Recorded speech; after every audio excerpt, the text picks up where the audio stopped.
뉴욕 FK 국제공항은 언제나처럼 분주했습니다. 다양한 인종과 국적의 사람들이 서로 다른 목적지를 향해 바삐 움직였습니다.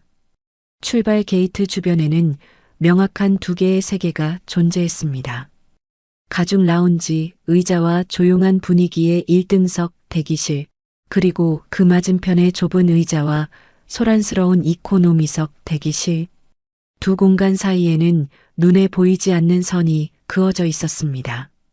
김영숙 할머니는 그날 아침 파리행 1등석 탑승을 위해 공항에 도착했습니다. 80대인 그녀는 소박하지만 정갈한 차림새를 하고 있었습니다.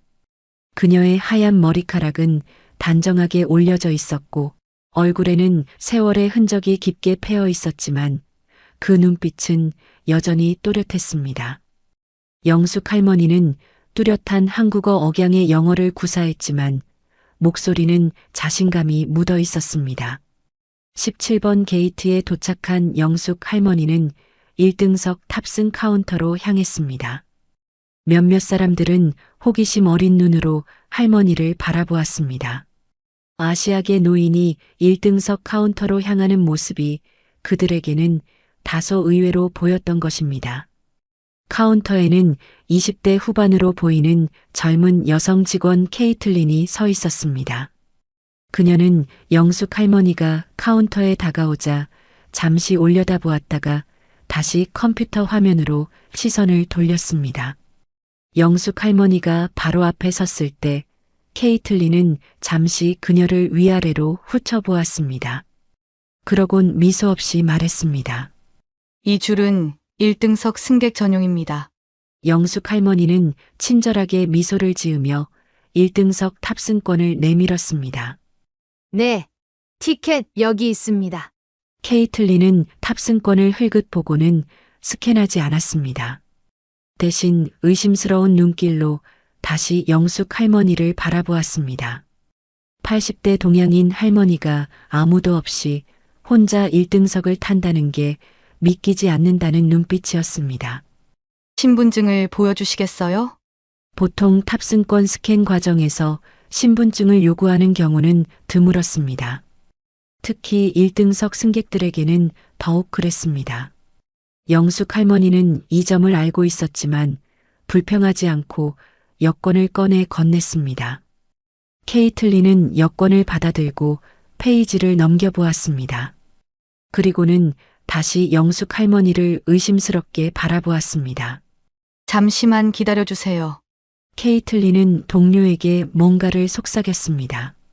그러자 그 동료도 영숙 할머니를 힐끗 쳐다보았습니다. 영숙 할머니는 무표정한 얼굴로 침착하게 기다렸습니다. 주변에서 줄을 서던 다른 외국인들이 상황을 눈치채고 수군거리기 시작했습니다.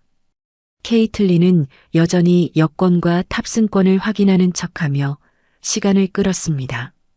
그리고는 마이크에 대고 작은 목소리로 말했습니다. 17번 게이트, 보안 요원 필요합니다. 영숙 할머니는 케이틀린의 행동을 조용히 지켜보았습니다. 그녀의 얼굴에는 분노나 당혹감이 아닌 평온함이 깃들어 있었습니다. 마치 이런 상황이 처음은 아니라는 듯한 표정이었습니다. 몇 분 후 제복을 입은 보안 요원이 카운터로 다가왔습니다. 그는 케이틀린과 짧게 대화를 나눈 뒤 영숙 할머니 쪽으로 걸어왔습니다. 부인, 무슨 문제가 있으신가요? 영숙 할머니는 여전히 침착하게 대답했습니다. 아니요, 문제는 없습니다. 파리행 비행기를 타려고 합니다. 제 탑승권은 여기 있어요. 보안 요원은 그녀의 탑승권과 여권을 다시 확인했습니다. 그리고는 표정을 찡그리며 말했습니다. 이 좌석은 1등석입니다. 예약을 1등석으로 하신 게 맞나요? 영숙 할머니의 눈빛이 잠시 날카로워졌지만 곧 다시 차분해졌습니다. 그녀는 소란을 일으키지 않기로 했습니다. 대신 조용히 핸드백에서 휴대폰을 꺼냈습니다.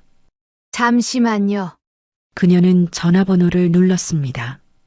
몇 초 후 누군가가 전화를 받았습니다. 제니퍼, 나 영숙이야. JFK 공항 게이트에 있는데 작은 문제가 생겼네요. 그녀의 목소리는 조용했지만 주변 사람들이 들을 수 있을 만큼 명확했습니다. 그래. 1등석 탑승권을 확인받는데 어려움이 있어요. 파리 음식문화 컨퍼런스 주최 측에 연락해서 내가 오늘 기조연설자라는 것을 확인해 주겠어요? 잠시 통화 속 상대방의 말을 듣던 영숙 할머니는 계속했습니다. 아, 그리고 뉴욕 주지사 부인에게도 다음 주 자선행사 메뉴 변경은 내가 돌아오면 직접 상의하겠다고 전해줘요. 보안 요원과 케이틀린은 영숙 할머니의 대화를 듣고 서로 불안한 눈빛을 교환했습니다. 하지만 그들은 여전히 자리를 지키고 있었습니다. 영숙 할머니는 마지막으로 말했습니다. 그래요. 고마워요. 연락 주세요. 여기서 기다릴게요. 그리고 전화를 끊었습니다. 전화 통화 후 영숙 할머니는 다시 케이틀린을 향해 미소 지었습니다. 탑승 시간이 가까워지고 있는데 제 자리로 안내가 힘든 거죠? 케이틀린은 당황한 표정으로 컴퓨터 화면을 다시 확인했습니다. 그 순간 그녀의 헤드셋에서 무언가 들렸는지 그녀의 표정이 급격히 변했습니다. 공황 상태처럼 보였습니다. 불과 2분 후 정장을 갖춰 입은 남성이 빠른 걸음으로 카운터에 다가왔습니다. 그의 명찰에는 데이비드 콜린스, 터미널 매니저라고 적혀 있었습니다. 김영숙 님이신가요? 데이비드가 정중하게 물었습니다. 영숙 할머니는 고개를 끄덕였습니다. 죄송합니다. 오늘 이런 불편을 드리게 되어 정말 죄송합니다. 저희 직원의 실수였습니다. 바로 조치하도록 하겠습니다. 제가 직접 안내해 드리겠습니다. 데이비드는 영숙 할머니의 가방을 들려고 했지만 그녀는 웃으며 고개를 저었습니다. 괜찮아요. 내가 들 수 있어요. 케이틀린은 창백한 얼굴로 데이비드를 바라보았습니다. 데이비드는 그녀에게 나중에 이야기하자는 눈빛을 보냈습니다. 영숙 할머니는 데이비드의 안내를 따라 특별 통로로 향했습니다. 지나가면서 그녀는 케이틀린을 한 번 더 바라보았습니다. 그 눈빛에는 분노가 아닌 일종의 이해와 조용한 교훈이 담겨 있었습니다. 주변에 서 있던 승객들은 놀란 표정으로 이 상황을 지켜보았습니다. 데이비드는 영숙 할머니를 보딩 브릿지까지 안내했습니다. 그는 계속해서 사과했습니다. 정말 죄송합니다. 김 여사님, 저희 항공사는 이런 일이 다시는 발생하지 않도록 최선을 다하겠습니다. 본사에서도 연락을 받고 매우 당혹스러워하고 있습니다. 영숙 할머니는 부드럽게 웃으며 대답했습니다. 괜찮아요. 모든 사람은 실수를 합니다. 중요한 건 그 실수로부터 무엇을 배우느냐죠. 데이비드는 그녀의 말에 감동한 듯 잠시 말을 잊었습니다. 그리고는 고개를 숙이고 말했습니다. 감사합니다. 좋은 여행 되세요. 영숙 할머니는 비행기에 탑승했습니다. 승무원들은 그녀를 보자마자 특별한 대우를 했습니다. 분명 이미 상황을 전달받은 것 같았습니다. 김영숙님, 이쪽으로 모시겠습니다. 1A 좌석입니다. 1등석 객실은 넓고 안락했습니다. 영숙 할머니는 창가 자리에 앉았습니다. 승무원이 즉시 다가와 물었습니다. 음료수 한 잔 드릴까요? 샴페인, 오렌지 주스, 물 중에 선택하실 수 있습니다. 물로 주세요. 감사합니다. 승무원이 물을 가져다 주고 떠난 후 영숙 할머니는 창밖을 바라보았습니다. 공항 활주로의 분주한 모습과 멀리 보이는 뉴욕의 스카이라인. 그녀는 깊은 숨을 내쉬었습니다. 화가 난 것은 아니었습니다. 다만 피곤했습니다. 이런 상황은 처음이 아니었기 때문입니다. 영숙 할머니는 자신의 삶에서 이런 종류의 차별을 여러 번 경험했습니다. 젊었을 때는 분노했고 중년에는 실망했지만 이제 그녀는 올바른 대응 방법을 알게 됐습니다. 비행기가 이륙을 준비하는 동안 그녀는 이제 곧 파리에서 있을 컨퍼런스 연설에 대해 생각했습니다. 비행기의 엔진 소리가 점점 커졌습니다. 영숙 할머니는 안전벨트를 매고 앞으로의 여정을 준비했습니다. 그녀의 얼굴에는 평온한 미소가 어려 있었습니다.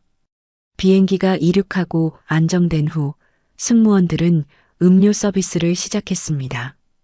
영숙 할머니는 창가에 앉아 구름 위로 펼쳐진 하늘의 아름다움을 감상했습니다. 공항에서의 불쾌한 경험은 점차 그녀의 마음에서 사라져갔습니다. 그때 누군가가 영숙 할머니의 자리에 와서 말을 걸었습니다. 50대 정도로 보이는 중년 신사였습니다. 실례합니다. 영숙 할머니는 고개를 들어 그를 바라보았습니다. 아, 네. 안녕하세요. 그는 안전벨트를 풀며 잠깐 영숙 할머니를 쳐다보았습니다. 그의 눈빛에는 호기심과 함께 약간의 망설임이 있는 듯 했습니다. 죄송합니다만 공항에서 있었던 일을 목격했습니다. 화가 나셨을 텐데 정말 침착하게 대처하셨네요. 영숙 할머니는 그를 향해 부드럽게 미소 지었습니다.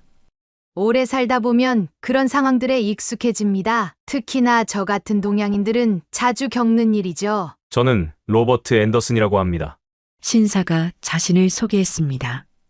그는 손을 내밀었고 영숙 할머니는 가볍게 그의 손을 잡았습니다. 김영숙입니다. 만나서 반갑습니다. 앤더슨 씨. 로버트는 계속해서 말했습니다. 보통 저는 비행 중에 다른 승객에게 말을 걸지 않는 편인데 오늘은 예외를 두어야 할 것 같았습니다. 그 젊은 직원의 태도는 정말 용납할 수 없었어요. 영숙 할머니는 차 한 모금을 마시고 대답했습니다. 세상에는 아직도 배울 것이 많은 사람들이 있습니다. 그들을 탓하기보다는 이해하려고 노력합니다. 로버트는 그녀의 대답에 감명받은 듯 고개를 끄덕였습니다. 정말 대단한 마음가짐이시네요.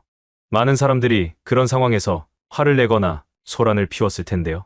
화를 내는 것은 에너지 낭비일 뿐입니다. 영숙 할머니가 말했습니다.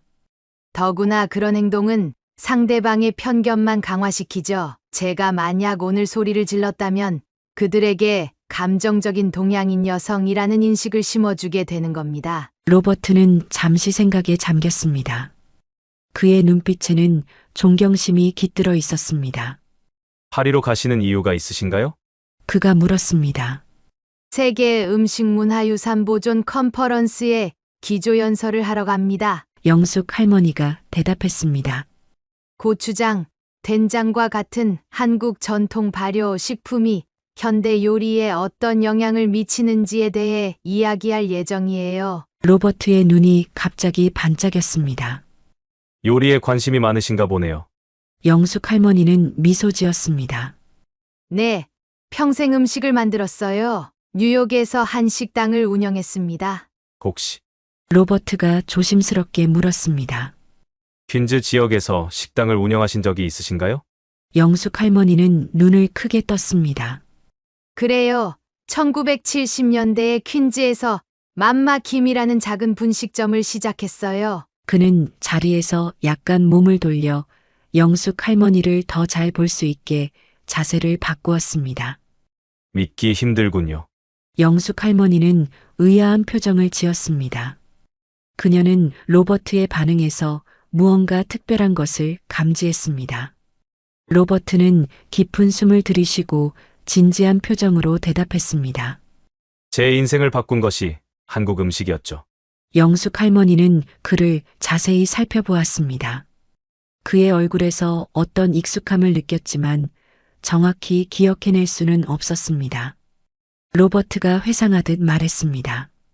제가 20대 초반이었을 때 인생에서 가장 어려운 시기를 보내고 있었어요. 대학을 중퇴하고 일자리도 없고 노숙자 신세였죠. 영숙 할머니는 천천히 고개를 끄덕였습니다.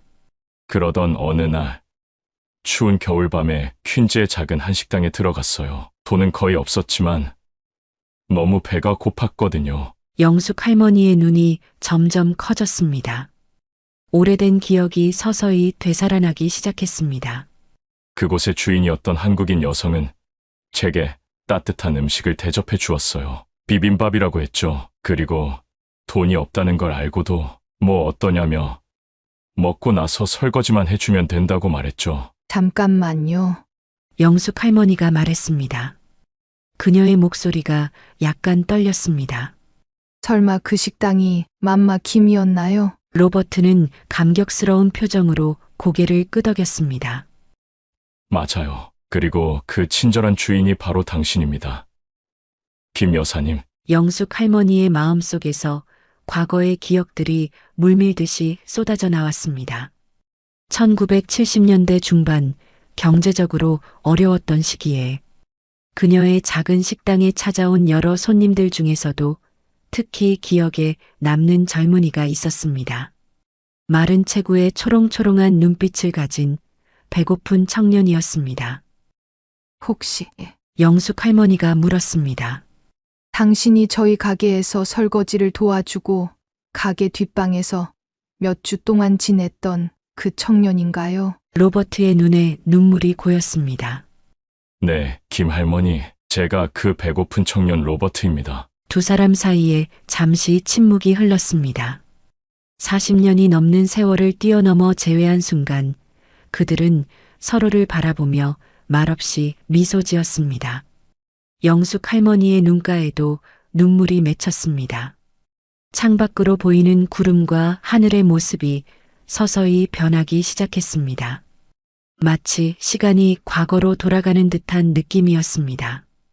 그들의 대화는 점차 과거의 기억으로 이어졌고 시간은 1953년 한국으로 거슬러 올라갔습니다. 1953년 여름 한국 전쟁이 휴전으로 끝난 지 얼마 되지 않은 작은 마을은 폐허가 되어 있었습니다. 무너진 집들과 불에 탁까맣게 변한 나무들 사이로 사람들이 삶의 흔적을 찾아 헤매고 있었습니다. 먼지가 자욱한 길 위로 미군 지프차 한 대가 천천히 지나갔고 아이들은 호기심 어린 눈으로 그 뒤를 따라갔습니다. 그 아이들 중에는 어린 영숙도 있었습니다. 단정하게 따은 머리와 낡았지만 깨끗한 옷차림을 한 그녀의 얼굴에는 또래보다 더 깊은 생각이 담겨 있었습니다. 영숙은 미군 부대 근처의 작은 오두막에 살았습니다. 부모님은 전쟁 중 모두 돌아가셨고 이모와 함께 살게 된 지 이제 2년이 되어가고 있었습니다. 영숙아, 빨리 와라, 늦겠다. 이모의 목소리가 들렸습니다. 영숙의 이모인 최미자는 미군 부대에서 통역사로 일했습니다. 그녀는 일제강점기에 일본어를 배웠고 해방 후에는 독학으로 영어를 공부했습니다. 그런 언어 능력 덕분에 미군 부대에서 일할 수 있었고 그것이 영숙과 그녀의 유일한 생계수단이었습니다. 네, 이모. 영숙은 작은 보따리를 들고 이모에게 달려갔습니다. 마을의 상황은 비참했습니다. 사람들은 여전히 배급에 의존했고 식량은 항상 부족했습니다. 특히 부모를 잃은 아이들의 상황은 더욱 심각했습니다. 길거리에서 구걸하는 어린 고아들을 보는 것은 일상이 되었습니다. 영숙은 매일 이모와 함께 미군 부대로 가면서 그런 또래 아이들을 지나쳐야 했고 자신이 얼마나 운이 좋은지 생각했습니다. 미군 부대에 도착한 영숙은 이모가 일하는 사무실 밖에서 기다렸습니다. 그녀는 주변의 미군들이 나누는 영어 대화를 열심히 듣고 있었습니다. 영숙은 이모처럼 언어에 재능이 있었고 이미 간단한 영어 대화를 이해할 수 있었습니다. 그날 오후 미자 이모는 평소보다 더 심각한 표정으로 사무실에서 나왔습니다. 그녀의 손에는 편지 한 통이 들려 있었습니다. 영숙아, 집에 가서 이야기하자. 이모는 영숙의 손을 잡고 말했습니다. 집으로 돌아오는 길에 이모는 조용했습니다. 작은 오두막에 도착해서야 그녀는 말을 꺼냈습니다. 영숙아, 이모가 미국으로 가게 되었어. 영숙은 놀란 눈으로 이모를 바라보았습니다. 미국이요? 응. 미군 부대에서 일하던 사람들 중 일부를 미국으로 데려간대. 통역사들과 그 가족들에게 기회를 주는 거야. 이모. 그럼 저는요? 영숙의 목소리가 떨렸습니다. 미자 이모는 영숙의 손을 꼭 잡았습니다. 물론 너도 같이 가야지. 너는 내 가족이잖아. 미국에 가면 더 나은 삶이 기다리고 있을 거야. 학교도 다니고 좋은 직업도 가질 수 있어. 영숙은 복잡한 감정에 휩싸였습니다. 고향을 떠난다는 두려움과 새로운 나라에 대한 기대가 교차했습니다. 그날 밤 영숙은 잠을 이루지 못했습니다. 창밖으로 보이는 별들을 바라보며 미국이라는 나라를 상상해 보았습니다. 미군들이 보여준 사진 속의 높은 건물들, 넓은 도로들, 그리고 풍요로운 음식들. 그것이 진짜일까? 정말 자신이 그곳에서 살게 될까? 2달 후 영숙과 이모는 인천항에서 미군 수송선을 타고 미국으로 가는 긴 여정을 시작했습니다. 배에서 비행기로 갈아타기 위해 일본에 도착한 날 영숙은 생애 처음으로 비행기를 보았습니다. 저게 정말 하늘을 날아요? 영숙은 믿기지 않는다는 표정으로 물었습니다. 그럼 곧 우리도 저걸 타고 하늘을 날게 될 거야. 영숙의 심장이 빠르게 뛰었습니다. 비행기에 오르는 순간 그녀는 이상하게도 두려움보다는 설렘이 더 컸습니다. 창밖으로 보이는 구름들과 끝없는 하늘은 마치 새로운 시작을 알리는 것 같았습니다. 이모, 우리 미국 어디서 살아요? 뉴욕이라는 곳이야. 세계에서 가장 큰 도시 중 하나지. 많은 사람들이 꿈을 이루기 위해 그곳으로 간대. 영숙은 뉴욕이라는 이름을 되뇌었습니다. 1953년 가을, 영숙과 미자, 이모는 마침내 뉴욕에 도착했습니다. 공항에 내린 순간 영숙은 압도적인 풍경에 말을 잃었습니다. 높이 솟은 빌딩들은 하늘을 찌를 듯했고 수많은 자동차들이 도로를 가득 메웠습니다. 다양한 피부색의 사람들이 분주하게 오가는 모습은 한국에서는 결코 볼 수 없었던 광경이었습니다. 그들은 퀸즈라는 지역의 작은 아파트로 안내되었습니다. 그곳에는 이미 몇몇 한국인 가족들이 살고 있었습니다. 1950년대 뉴욕은 다양한 이민자 커뮤니티가 형성되기 시작한 시기였습니다. 특히 유럽과 아시아에서 온 이민자들이 자신들만의 작은 공동체를 이루며 살아가고 있었습니다. 영숙과 이모의 아파트는 매우 작았지만 한국의 오두막보다는 훨씬 편리한 시설을 갖추고 있었습니다. 전기와 수도가 정상적으로 공급되었고 작은 부엌도 있었습니다. 이모는 곧바로 미군 관련 시설에서 통역 일을 시작했고 영숙은 현지 학교에 입학했습니다. 영수가, 오늘 학교는 어땠니? 일을 마치고 돌아온 이모가 물었습니다. 너무 힘들어요. 영숙의 눈에는 눈물이 고여 있었습니다. 아무것도 이해할 수 없어요. 선생님이 뭐라고 하는지, 아이들이 왜 웃는지. 언어 장벽은 영숙에게 가장 큰 어려움이었습니다. 학교에서는 영어만 사용해야 했고 그녀의 제한된 영어 실력으로는 수업을 따라가기 어려웠습니다. 게다가 동양인 학생은 소수였기 때문에 종종 호기심 어린 시선이나 때로는 놀림의 대상이 되기도 했습니다. 하지만 영숙은 포기하지 않았습니다. 매일 밤 학교 숙제를 마친 후에도 영어 공부를 계속했습니다. 낮에는 학교에 다니고 방과 후에는 근처 중국 식당에서 설거지를 하며 작은 돈을 벌었습니다. 주말에는 이모가 한국 음식을 만들 때 옆에서 배우곤 했습니다.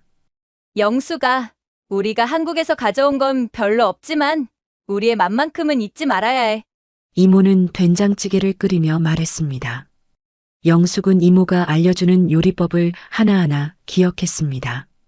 고추장, 된장, 간장으로 만드는 양념의 비율부터 김치를 담그는 방법까지. 그것은 단순한 요리법이 아니라 고향의 기억이자 정체성을 지키는 방법이었습니다. 퀸즈의 작은 아파트에서 한국 음식의 향기가 피어오를 때면 영숙은 잠시나마 고향에 있는 듯한 착각에 빠졌습니다. 그리고 그 순간들이 그녀에게 힘이 되었습니다. 낯선 나라에서의 고독과 두려움을 이겨낼 수 있는 위안이 되었습니다. 시간이 흐르면서 영숙의 영혼은 점점 나아졌고 학교에서도 친구들이 생겼습니다. 특히 같은 아파트 건물에 살던 푸에르토리코 소녀 마리아와 친해졌는데 그들은 서로의 언어와 문화를 교환하며 우정을 쌓았습니다. 어느새 21살이 된 영숙은 지역 한인 교회에서 열린 행사에서 김철수라는 청년을 만났습니다. 그는 영숙보다 5살 많은 한국인 이민자로 대학에서 공학을 공부하고 있었습니다. 처음 뵙겠습니다. 철수는 공손하게 인사했습니다. 저도 처음 뵙겠습니다. 영숙은 수줍게 대답했습니다. 그들은 곧 서로에게 호감을 느꼈고 교회 활동을 통해 자주 만나게 되었습니다. 철수는 영숙의 강인함과 부드러움에 매료되었고 영숙은 철수의 성실함과 따뜻한 마음씨를 좋아했습니다. 6개월 후 그들은 결혼했습니다. 작은 교회에서 열린 결혼식은 소박했지만 행복했습니다. 이모와 교회 지인들이 참석해 그들의 새 출발을 축하해 주었습니다. 영숙아, 행복하게 살아야 해. 이모는 눈물을 머금으며 영숙을 안아주었습니다. 이모 덕분에 제가 여기까지 올 수 있었어요. 정말 감사해요. 철수와 영숙은 퀸즈의 작은 아파트에서 새 삶을 시작했습니다. 철수는 대학을 졸업하고 엔지니어로 일하기 시작했고 영숙은 근처 의류 공장에서 일했습니다. 그들의 삶은 빠듯했지만 희망으로 가득 찼습니다. 3년 뒤 그들에게 아들이 태어났습니다. 이름은 민재로 지었습니다. 우리 아들은 미국에서 태어났지만 한국의 뿌리도 잊지 않게 할 거야. 철수는 갓난아기를 품에 안으며 말했습니다. 영숙은 동의했습니다. 아들의 탄생은 그들에게 더 없는 기쁨이었습니다. 영숙은 의류 공장 일을 그만두고 집에서 아이를 돌보기 시작했습니다. 철수의 수입만으로는 빠듯했지만 그들은 행복했습니다. 그러나 그 행복은 오래가지 않았습니다. 철수가 갑작스러운 병으로 쓰러졌습니다.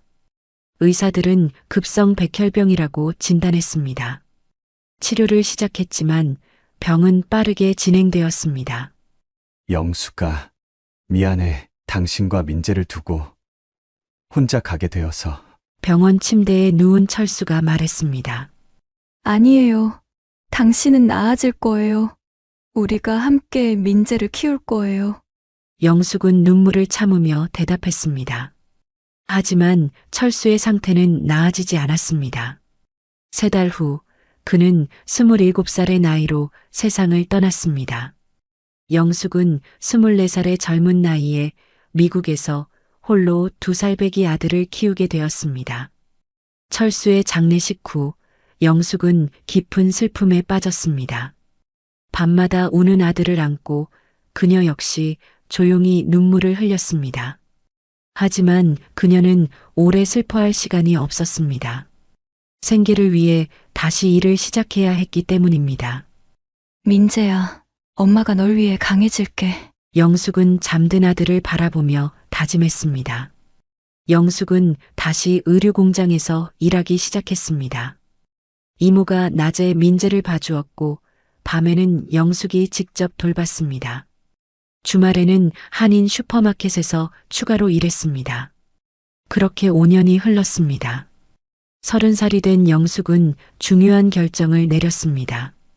그동안 모은 돈으로 작은 식당을 열기로 한 것입니다.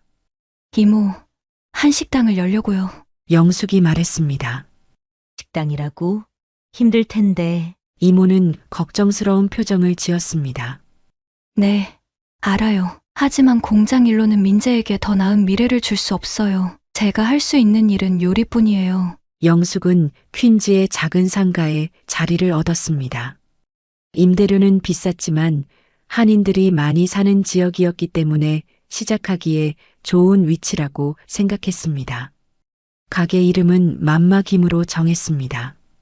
맘마는 이탈리아어로 엄마라는 뜻으로 이탈리아 음식점이 많은 뉴욕에서 친숙하게 다가갈 수 있는 이름이었습니다. 영숙이 식당을 오픈했던 1970년대 초반 뉴욕은 경제 위기와 범죄율 증가로 어려운 시기를 겪고 있었습니다. 많은 사업체들이 문을 닫았고 도시는 점차 쇠퇴의 길을 걸었습니다. 영숙의 식당 개업 시기는 최악이라고 할 수 있었습니다. 맘마 김의 처음 며칠은 손님이 거의 없었습니다. 영숙은 걱정되었지만 포기하지 않았습니다. 그녀는 식당 밖에 작은 테이블을 놓고 지나가는 사람들에게 무료 시식을 제공했습니다. 불고기, 김치, 잡채 등 한국의 대표적인 음식들을 작은 접시에 담아 나눠주었습니다. 이게 뭐예요? 한 미국인 여성이 김치를 맛보고 물었습니다. 김치라고 해요. 한국의 전통 발효 음식이에요. 맵지만 건강에 좋답니다. 영숙은 최선을 다해 영어로 설명했습니다. 그 이후 서서히 손님들이 늘어나기 시작했습니다. 처음에는 한인들이 주요 고객이었습니다. 그들은 고향의 맛을 그리워하며 맘마 김을 찾았습니다. 하지만 점차 다른 인종의 손님들도 늘어났습니다. 특히 영숙의 김치와 된장찌개는 미국인 손님들 사이에서도 인기를 얻었습니다. 영숙은 어머니에게서 배운 요리법을 기본으로 하되 현지인들의 입맛에 맞게 약간의 변화를 주었습니다.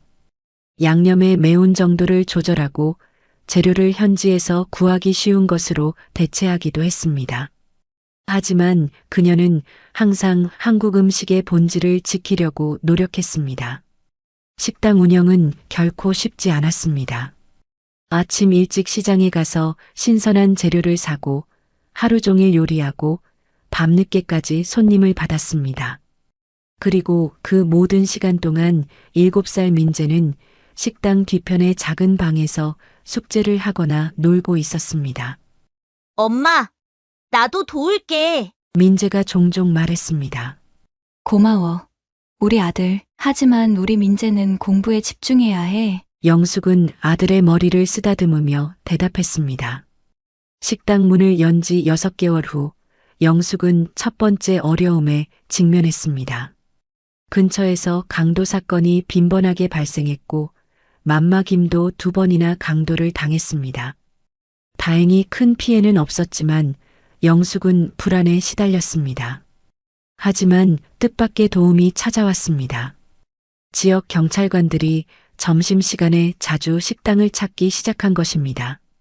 그들은 영숙의 음식을 좋아했고 자연스럽게 식당 주변의 치안이 좋아졌습니다. 시간이 흐르면서 맘마 김은 퀸즈 지역의 작은 명소가 되었습니다. 한인 커뮤니티의 중심 장소이자 다양한 인종의 사람들이 모이는 곳이 되었습니다. 영숙은 손님 한 명 한 명을 가족처럼 대했고 그들의 이름과 선호하는 메뉴를 기억했습니다. 특히 민재가 학교에서 돌아오는 오후 시간에는 식당의 특별한 분위기가 감돌았습니다. 민재는 손님들에게 인사하고 때로는 영어를 잘하지 못하는 어머니를 위해 통역을 해주기도 했습니다. 우리 아들이 잘하면 의사가 될 거예요. 영숙은 자랑스럽게 손님들에게 말했습니다. 영숙은 힘든 시간 속에서도 희망을 잃지 않았습니다. 그녀의 작은 식당 맘마 김은 단순한 사업이 아니었습니다. 그것은 아들에게 더 나은 미래를 주기 위한 그녀의 꿈이자 한국의 맛과 문화를 미국 사회에 소개하는 작은 창구였습니다. 그리고 그 꿈은 조금씩 현실이 되어가고 있었습니다. 1975년 겨울, 뉴욕은 경제 침체의 한가운데 있었습니다. 실업률은 치솟았고 많은 젊은이들이 일자리를 구하지 못한 채 거리를 배회했습니다. 특히 대학 중퇴생들의 상황은 더욱 심각했습니다. 학비 대출 부담은 있으나 학위는 없는 이들은 생존의 갈림길에 서 있었습니다. 그 추운 겨울날 맘마 김의 문이 열리고 한 젊은이가 들어왔습니다. 20대 초반쯤 되어 보이는 그는 마른 체구의 초라한 옷차림이었습니다. 며칠 동안 면도를 하지 않은 듯했고 피로와 굶주림의 흔적이 얼굴에 역력했습니다. 그는 주머니를 뒤적이며 동전 몇 개를 꺼냈습니다. 저기, 이 돈으로 살 수 있는 음식이 있을까요? 그가 망설이며 물었습니다. 영숙은 그 젊은이를 자세히 살펴보았습니다. 그의 눈에는 절망과 함께 아직 꺼지지 않은 불꽃이 보였습니다. 그녀는 동전을 보지도 않고 미소를 지었습니다. 앉으세요. 오늘 특별 메뉴가 있어요. 젊은이는 잠시 망설이다가 창가 자리에 앉았습니다. 영숙은 부엌으로 들어가 따뜻한 된장찌개와 비빔밥, 그리고 몇 가지 반찬을 준비했습니다. 그리고 모든 것을 예쁘게 차려서 젊은이의 테이블로 가져갔습니다. 여기 있어요. 천천히 드세요. 젊은이의 눈이 커졌습니다. 그는 자신의 동전들을 다시 내밀었습니다. 이걸로 충분하지 않을 것 같은데요. 영숙은 손을 내저으며 미소 지었습니다. 돈은 괜찮아요. 대신 먹고 나서 설거지만 해주세요. 그건 괜찮죠? 그리고 부족하면 언제든지 말씀하시고요. 젊은이는 얼떨떨한 표정으로 영숙을 바라봤습니다. 그러자 영숙은 다시 한번 웃으며 말했습니다. 저는 한국 사람이에요. 그리고 이건 정이라는 거예요. 어려운 이웃을 돕는 한국인들의 마음이죠. 그러니까 안심하고 드셔도 돼요. 그 얘기를 들은 젊은이는 그제서야 감사의 표정을 지으며 음식에 집중했습니다. 그는 한 번도 한국 음식을 먹어본 적이 없었습니다. 첫 숟가락을 입에 넣는 순간 그의 표정이 놀라움으로 바뀌었습니다. 이게 뭐죠? 정말 맛있어요. 그가 감탄했습니다. 된장찌개라고 해요. 한국의 전통 음식이에요. 영숙이 대답했습니다. 젊은이는 음식을 맛있게 먹으며 가끔 감사의 눈빛을 보냈습니다. 영숙은 그가 먹는 모습을 보며 만족스러운 미소를 지었습니다. 식사를 마친 후 젊은이는 약속대로 설거지를 도왔습니다. 이름이 뭐예요? 영숙이 물었습니다. 로버트 앤더슨입니다. 그가 대답했습니다. 저는 김영숙이에요. 영어로는 영숙킴이라고 하면 돼요. 로버트는 미소 지으며 고개를 끄덕였습니다. 정말 감사합니다. 오늘 하루 중 가장 행복한 순간이었어요. 내일도 와요. 설거지만 도와주면 식사를 무료로 드릴게요. 영숙이 제안했습니다. 그렇게 로버트는 매일 맘마김을 찾아왔습니다. 설거지뿐만 아니라 청소, 테이블 서빙, 심지어 간단한 수리까지 도왔습니다. 영숙은 점차 그의 이야기를 알게 되었습니다. 고아로 자란 로버트는 대학생이었지만 학비를 감당하지 못해 중퇴했고 일자리도 구하지 못해 거의 노숙자 신세가 되었다는 것을 알았습니다. 어느 날 밤 식당 문을 닫은 후 영숙은 로버트에게 물었습니다. 요즘 피곤해 보이시던데 어디서 자고 있어요? 로버트는 잠시 망설이다가 대답했습니다. 요즘은 지하철역에서요. 영숙의 마음이 아팠습니다. 그녀는 잠시 생각하더니 결정을 내렸습니다. 우리 식당 뒤에 작은 방이 있어요. 거기서 지내면 어때요? 로버트의 눈에 눈물이 고였습니다. 정말 괜찮을까요? 물론이죠. 이게 정이라는 거예요. 대신 로버트도 저에게 받은 것을 다른 사람들에게 나눠주시면 돼요. 그날부터 로버트는 맘마김의 뒷방에서 지내기 시작했습니다.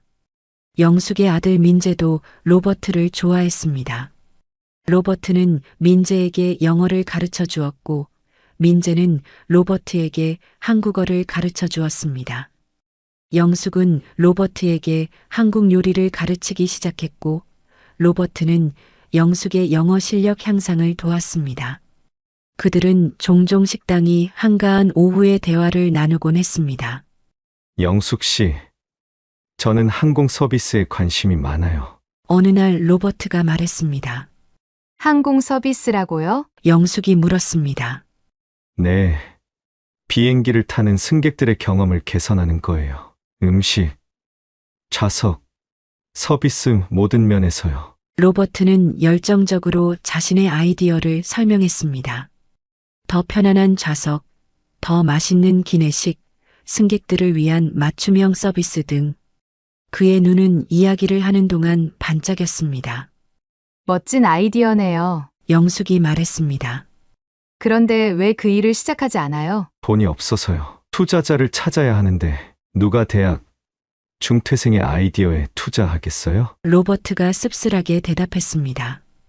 영숙은 잠시 생각에 잠겼습니다. 그리고 며칠 후 그녀는 특별한 손님을 식당에 초대했습니다. 해리 오닐, 그녀의 첫 번째 단골 고객 중 한 명이었고 현재는 성공한 은행가였습니다. 해리, 이쪽은 로버트 앤더슨이에요. 제가 말했던 젊은이죠. 영숙이 소개했습니다. 해리는 로버트와 악수했습니다. 영숙이 자네에 대해 많이 말해줬네. 자네의 아이디어가 궁금하군. 그렇게 세 사람은 저녁 식사를 함께 했고 로버트는 자신의 항공 서비스 개선 아이디어를 열정적으로 설명했습니다. 해리는 경청하며 때때로 날카로운 질문을 던졌지만 로버트는 자신감 있게 답변했습니다. 식사가 끝난 후 해리는 로버트에게 명함을 건넸습니다. 다음 주에 내 사무실로 오게. 비즈니스 계획을 더 자세히 논의해보세. 로버트는 믿을 수 없다는 표정으로 영숙을 바라보았습니다. 영숙은 미소로 화답했습니다. 그로부터 몇 주 후 해리는 로버트의 항공 서비스 컨설팅 아이디어에 $5,000를 투자하기로 결정했습니다. 그것은 작은 금액이었지만 로버트에게는 인생을 바꿀 기회였습니다. 영숙 씨, 어떻게 감사를 표현해야 할지 모르겠어요. 로버트가 감격에 찬 목소리로 말했습니다. 감사할 필요 없어요. 당신의 잠재력을 봤을 뿐이에요. 영숙이 대답했습니다. 그리고 기억해요, 로버트. 한국인의 정. 꼭 다른 사람들에게도 정을 나눠주세요. 로버트는 영숙의 말을 깊이 새겼습니다. 그것은 단순한 조언이 아니라 그의 비즈니스 철학이 되었습니다. 로버트의 사업은 천천히 성장했습니다. 그는 작은 항공 서비스 컨설팅 회사를 설립했고 몇몇 지역 항공사들과 계약을 맺었습니다. 그는 여전히 맘마 김을 자주 찾았고 영숙에게 사업 진행 상황을 보고했습니다. 2년 후 로버트의 회사는 안정적인 성장을 이루었고 그는 마침내 자신의 아파트를 얻을 수 있었습니다. 그는 감사의 마음을 담아 영숙에게 봉투를 건넸습니다. 영숙 씨, 이건 제가 빚진 돈과 이자예요. 영숙은 봉투를 열어보지 않고 로버트에게 돌려주었습니다. 빚진 것 없어요, 로버트. 하지만 영숙 씨, 저는 정말 감사를 표현하고 싶어요. 영숙은 미소 지으며 말했습니다. 그럼 약속해요. 그 돈으로 다른 사람을 도와주세요. 누군가 당신의 도움이 필요할 때. 기억해요. 로버트는 고개를 끄덕였습니다. 약속할게요. 절대 잊지 않을게요. 그것이 로버트와 영숙의 마지막 깊은 대화였습니다. 로버트의 사업은 계속 성장했고 그는 점점 더 바빠졌습니다. 그는 가끔 맘마 김을 찾았지만 예전처럼 오랜 시간 머물지는 못했습니다. 결국 그의 회사는 다른 도시로 확장되었고 로버트는 뉴욕을 떠나게 되었습니다. 영숙은 로버트의 소식을 가끔 들었습니다. 그의 회사가 큰 항공사와 계약을 맺었다는 소식, 국제적으로 확장하고 있다는 소식. 그녀는 항상 그의 성공을 진심으로 기뻐했습니다. 1980년대에 들어서면서 미국 사회에서 아시안 푸드에 대한 인식이 변화하기 시작했습니다. 중국 음식은 이미 널리 알려져 있었지만 일본, 태국, 한국 등 다른 아시아 국가의 음식도 주목받기 시작했습니다. 사람들은 더 건강하고 다양한 음식을 찾았고 한식의 발효 음식과 다양한 채소 요리는 새로운 식문화 트렌드와 맞아떨어졌습니다. 이런 변화 속에서 영숙의 아들 민재는 요리학교를 졸업하고 맘마 김에 합류했습니다. 그는 20대 초반의 열정적인 청년으로 한국 전통 요리법을 배우면서도 현대적인 감각을 접목시키고자 했습니다. 엄마, 우리 식당을 리브랜딩하면 어때요? 어느 날 민재가 제안했습니다. 리브랜딩이라고? 영숙이 물었습니다. 네. 맘마 김은 좋은 이름이지만 이제 우리는 단순한 분식점이 아니잖아요. 영숙 하우스로 바꾸고 인테리어도 현대적으로 바꾸면 어떨까요? 영숙은 잠시 생각했습니다. 그녀의 작은 식당은 이제 퀸즈 지역에서 꽤 알려진 곳이 되었습니다. 하지만 더 큰 성장을 위해서는 변화가 필요하다는 것을 그녀도 알고 있었습니다. 1985년 맘마 김은 영숙 하우스로 새롭게 태어났습니다. 인테리어는 모던한 한국 스타일로 바뀌었고 메뉴도 확장되었습니다. 전통 한식을 기본으로 하되 미국인들의 입맛에 맞게 약간의 변형을 준 요리들이 추가되었습니다. 특히 영숙의 특제 양념으로 맛을 낸 불고기와 갈비는 미국인 손님들에게 큰 인기를 끌었습니다.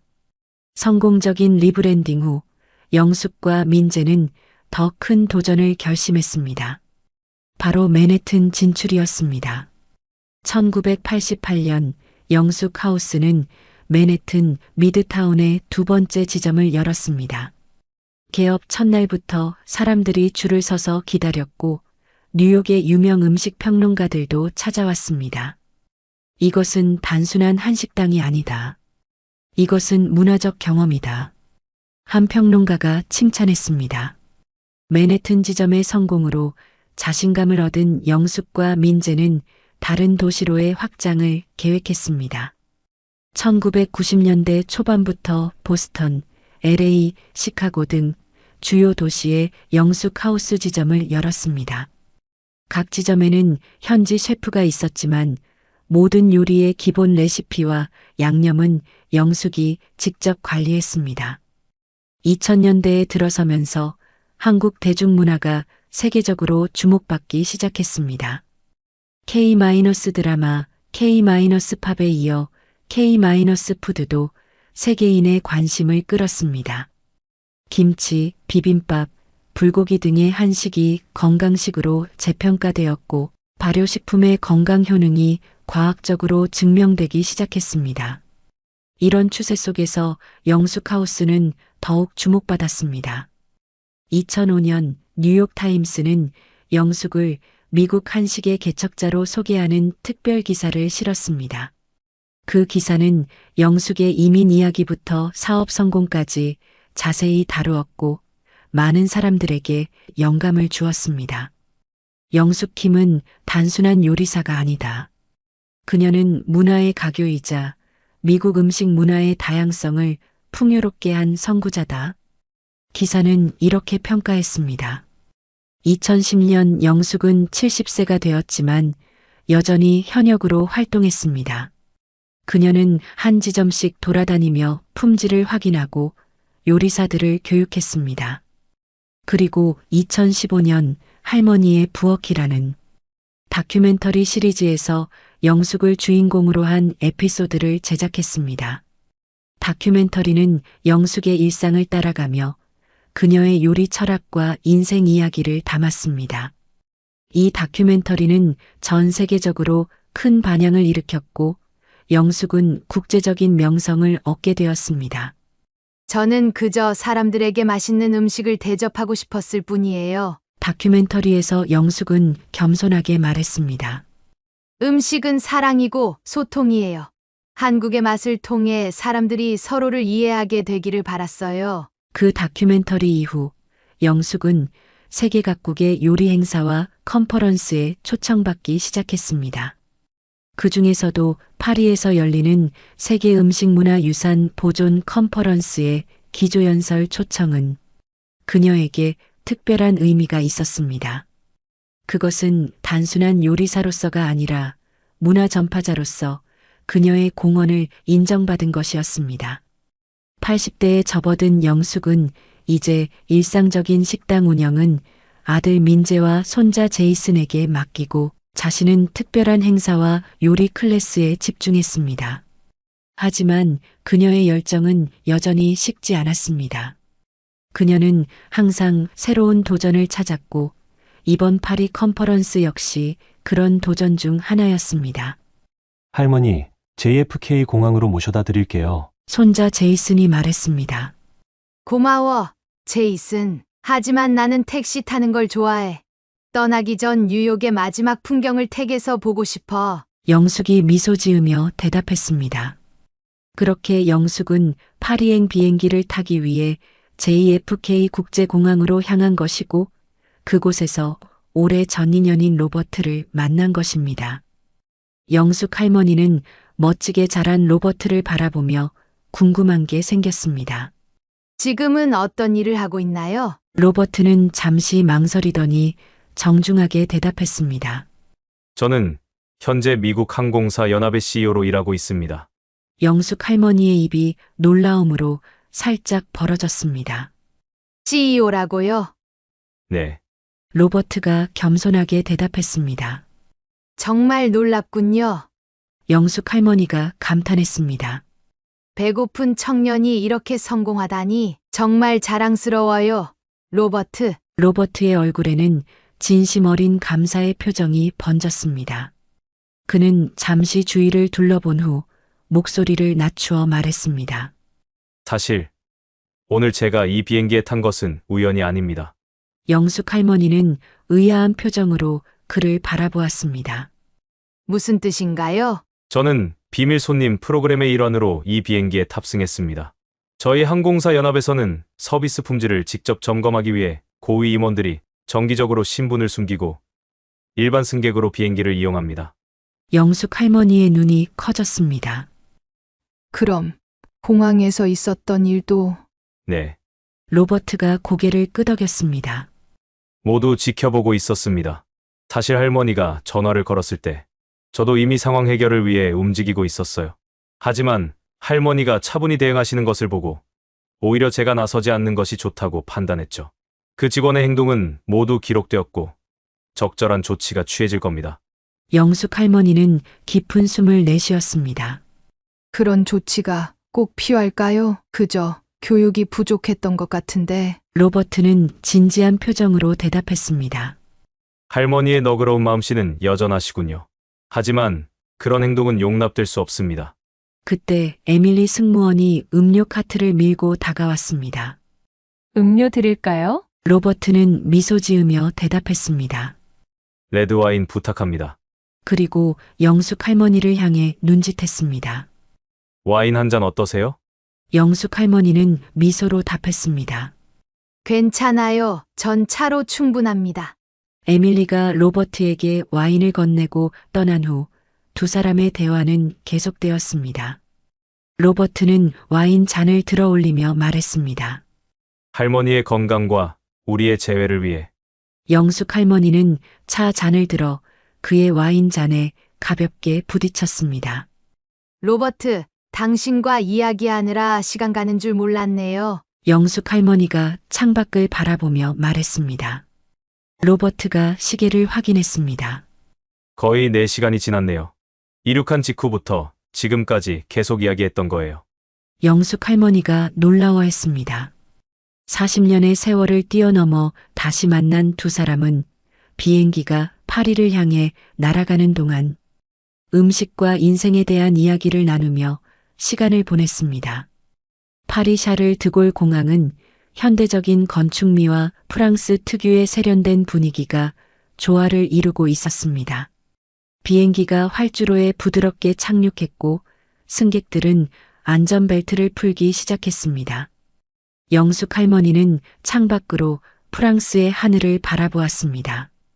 80대의 나이에 파리를 방문하는 것은 그녀에게도 특별한 경험이었습니다. 파리에 오신 것을 환영합니다. 김 여사님. 로버트가 옆에서 말했습니다. 컨퍼런스에서 큰 성공을 거두시길 바랍니다. 영숙 할머니는 미소 지었습니다. 비행기에서 내리자 게이트 앞에는 세계 음식문화유산 보존 컨퍼런스 관계자들이 영숙 할머니를 기다리고 있었습니다. 3명의 젊은 직원들이 웰컴 미스킴이라고 쓰인 팻말을 들고 서 있었습니다.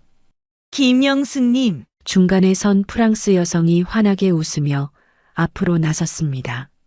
저는 클레어 듀부아 컨퍼런스 조직위원회 멤버입니다. 파리에 오신 것을 진심으로 환영합니다. 영숙 할머니는 정중하게 고개를 숙여 인사했습니다.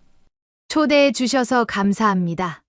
모든 인사가 끝나고 영숙 할머니는 로버트에게 작별 인사를 하기 위해 돌아섰습니다. 로버트, 정말 좋은 시간이었어요. 그녀가 따뜻하게 말했습니다. 로버트는 영숙 할머니의 두 손을 잡았습니다. 꿈만 같은 시간이었습니다. 뉴욕으로 돌아가실 때 또 같은 비행기를 탔으면 좋겠네요. 영숙 할머니는 미소 지었습니다. 저도 그랬으면 좋겠네요. 잘 가요, 로버트. 두 사람은 포옹으로 작별 인사를 나누었습니다. 영숙 할머니는 컨퍼런스 관계자들과 함께 공항을 떠났고 로버트는 그녀가 사라질 때까지 손을 흔들었습니다. 다음 날 아침 세계 음식문화유산 보존 컨퍼런스가 파리 시내 중심의 웅장한 회의장에서 시작되었습니다. 세계 각국에서 온 요리사, 식품 전문가, 문화학자, 정부 관계자 등 500명 이상이 참석했습니다. 컨퍼런스의 주제는 전통 음식의 보존과 현대적 계승이었고 영숙 할머니는 첫째 날 기조연설자로 선정되었습니다. 회의장 무대 위에 서서 영숙 할머니는 잠시 청중을 바라보았습니다. 그녀는 평생 주방에서 일했고 이렇게 많은 사람들 앞에서 연설하는 것은 익숙하지 않았습니다. 하지만 그녀의 눈빛은 확신에 차 있었습니다. 안녕하세요. 저는 김영숙입니다. 그녀는 천천히 또렷한 목소리로 말했습니다. 저는 요리사이자 이민자이며 누군가의 어머니이고 누군가의 할머니입니다. 영숙 할머니는 자신의 이야기로 연설을 시작했습니다. 한국 전쟁 이후 15세의 나이로 미국에 건너간 이야기, 낯선 땅에서 언어와 문화적 장벽에 부딪힌 이야기, 그리고 음식을 통해 자신의 정체성을 지키고 다른 사람들과 소통했던 이야기를 나누었습니다. 저에게 한국 음식을 만드는 것은 단순한 생계수단이 아니었습니다. 그것은 고향과의 연결고리였고 제 정체성을 지키는 방법이었습니다. 그녀의 목소리에는 감정이 담겨 있었습니다. 그녀는 45분간의 연설을 다음과 같은 말로 마무리했습니다. 음식이 있다면 우리는 국경과 언어의 장벽을 넘어 서로를 이해할 수 있습니다. 저는 여러분 모두가 자신의 나라의 음식 유산을 소중히 여기고 다음 세대에게 전달하는 역할을 해주시기를 부탁드립니다. 감사합니다. 청중들은 일제히 기립박수를 보냈습니다. 영숙 할머니의 진정성 있는 메시지가 많은 이들의 마음을 움직인 것이었습니다. 연설이 끝나고 영숙 할머니는 특별 시연을 진행했습니다. 그녀는 직접 30년간 숙성시킨 된장과 고추장을 가져와 전통 발효 음식을 시연했습니다. 그녀가 준비한 작은 시식 테이블 앞에는 긴 줄이 형성되었고 세계 각국의 셰프들과 음식 전문가들이 한국 전통 발효식품의 깊은 맛에 감탄했습니다. 이 깊은 감칠맛은 놀랍습니다. 프랑스의 유명 셰프 피에르 가르니에가 된장찌개를 맛본 후 감탄했습니다. 이게 발효의 마법이군요. 영숙 할머니는 겸손하게 미소 지으며 질문에 답하고 조리 방법을 설명했습니다.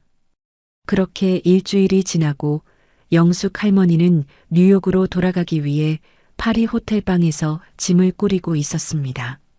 창밖으로는 에펠탑이 보였고 파리의 아름다운 저녁 하늘이 펼쳐져 있었습니다.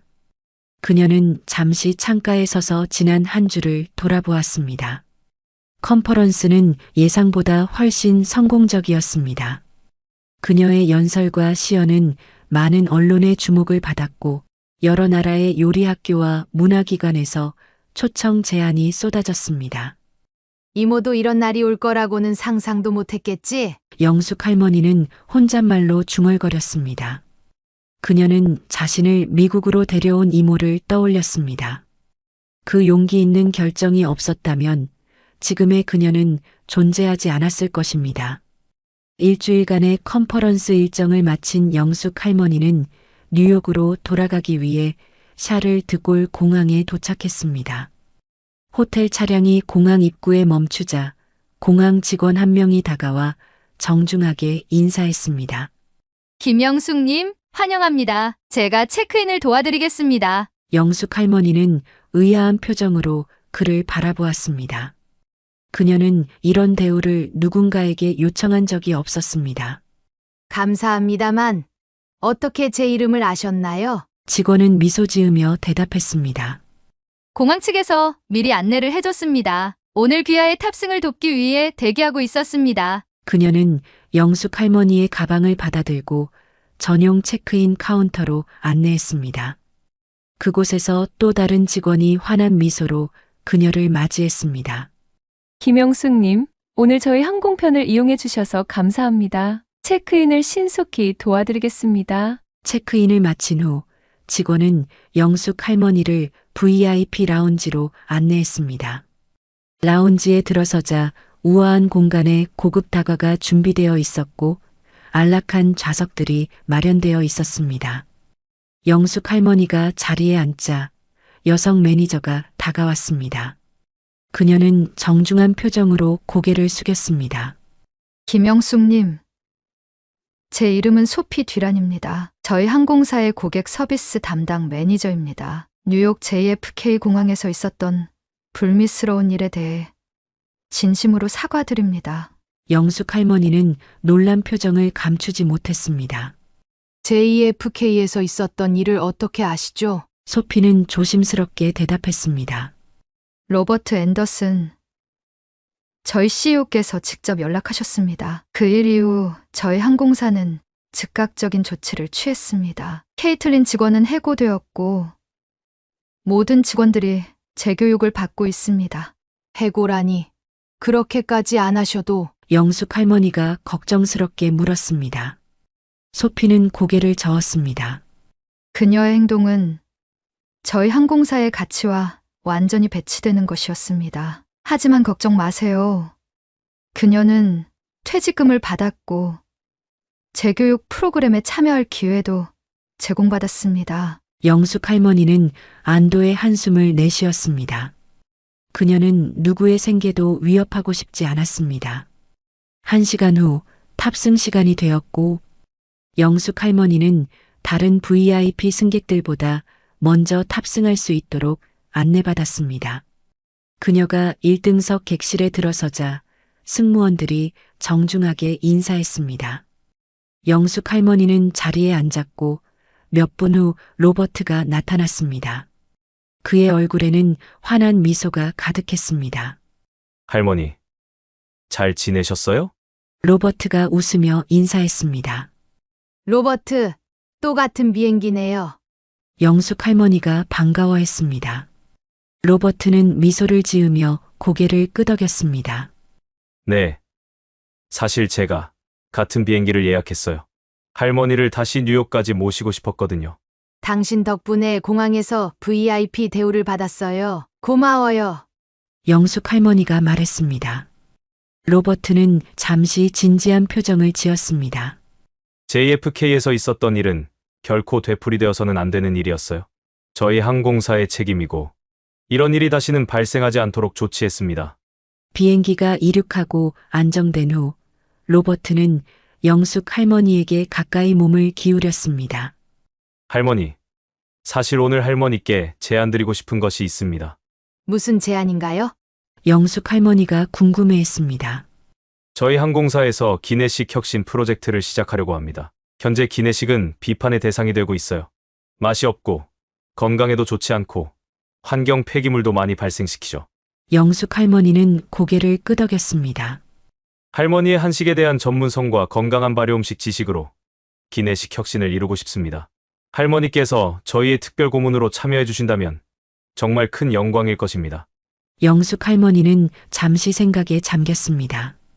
늦은 나이에 또다시 새로운 도전을 시작한다는 것은 쉬운 결정이 아니었습니다.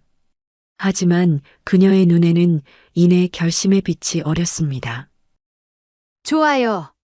기내에서도 사람들이 집에서 먹는 것처럼 편안하고 건강한 음식을 먹을 수 있다면 좋겠네요. 로버트의 얼굴에 기쁨이 번졌습니다. 정말 감사합니다. 영숙 할머니는 미소 지었습니다. 두 사람은 그 이후 계속해서 기내식 개선 아이디어를 나누었습니다. 두 사람은 잠시 창밖의 구름을 바라보았습니다. 그들은 각자 다른 길을 걸어왔지만 이제 다시 만나 더 큰 꿈을 함께 이루게 되었습니다. 그것은 이민자 소녀였던 영숙과 노숙자 청년이었던 로버트가 맺은 인연이 만들어낸 아름다운 순환이었습니다. 비행기가 JFK 국제공항에 착륙했습니다. 창밖으로 뉴욕의 익숙한 풍경이 보였고 영숙 할머니의 마음은 평온했습니다. 일주일 전 그녀는 이 공항에서 불쾌한 차별을 경험했지만 지금은 그런 감정이 없었습니다. 파리에서의 성공적인 컨퍼런스와 로버트와의 재회가 그녀에게 새로운 에너지를 주었습니다. 드디어 도착했네요. 로버트가 기지개를 켜며 말했습니다. 뉴욕, 정말 그리운 도시죠. 영숙 할머니는 미소 지었습니다. 네. 아무리 여행을 다녀도 집이 가장 좋아요. 비행기가 게이트에 도착하고 승객들이 하나둘 일어나기 시작했습니다. 출구로 나오자 공항 직원 몇 명이 영숙 할머니를 맞이했습니다. 김영숙님, 뉴욕으로 돌아오신 것을 환영합니다. 집으로 모시겠습니다. 영숙 할머니는 로버트를 바라보았고 그는 어깨를 으쓱했습니다. 직원들은 그들을 일반적인 입국 절차를 거치지 않고 VIP 통로로 안내했습니다.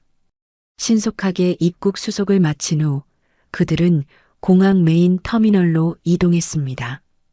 공항에서 나가는 길에 영숙 할머니는 잠시 멈춰서서 퀸즈 방향을 바라보았습니다. 저 멀리 그녀의 첫 번째 식당 맘마 김이 있었던 동네가 있었습니다. 그녀의 마음속에서 과거의 장면들이 빠르게 스쳐 지나갔습니다. 한국 전쟁 후 폐허가 된 고향을 떠나 낯선 미국 땅에 첫 발을 디뎠던 15세 소녀 영숙, 언어도 통하지 않는 학교에서 울며 공부했던 시간들, 남편과 함께 시작했던 작은 꿈, 그리고 남편의 죽음 후 홀로 아들을 키우며 식당을 운영했던 힘든 시간들. 배고픈 젊은이 로버트에게 음식과 잠자리를 제공했던 날, 식당이 강도를 당했을 때 도움을 준 동네 경찰관들, 첫 번째 맨해튼 지점을 열었을 때의 설렘, 아들 민재가 요리학교를 졸업하고 식당에 합류했을 때의 자부심, 그리고 방송과 책을 통해 한식을 세계에 알리게 된 황혼기의 보람. 영숙 할머니의 인생은 전쟁 고아에서 이민자로, 그리고 이제는 세계적인 문화대사가 되기까지의 놀라운 여정이었습니다. 그 모든 어려움과 도전, 그리고 작은 승리들이 지금의 그녀를 만들었습니다. 할머니, 괜찮으세요? 로버트가 조심스럽게 물었습니다. 영숙 할머니는 깊은 생각에서 돌아와 미소 지었습니다. 그녀의 눈에는 평온함과 지혜가 깃들어 있었습니다. 네, 괜찮아요. 지금까지 살아온 길을 생각하고 있었어요. 할머니는 멋진 인생을 살아오셨습니다. 로버트가 말했습니다. 그들은 공항을 나와 집으로 가는 리무진을 탔습니다. 영숙 할머니는 창밖으로 뉴욕의 활기찬 모습을 바라보았습니다. 마음속으로 그녀는 이모에게, 남편에게, 그리고 그녀의 인생에 영향을 미친 모든 이들에게 감사의 마음을 전했습니다.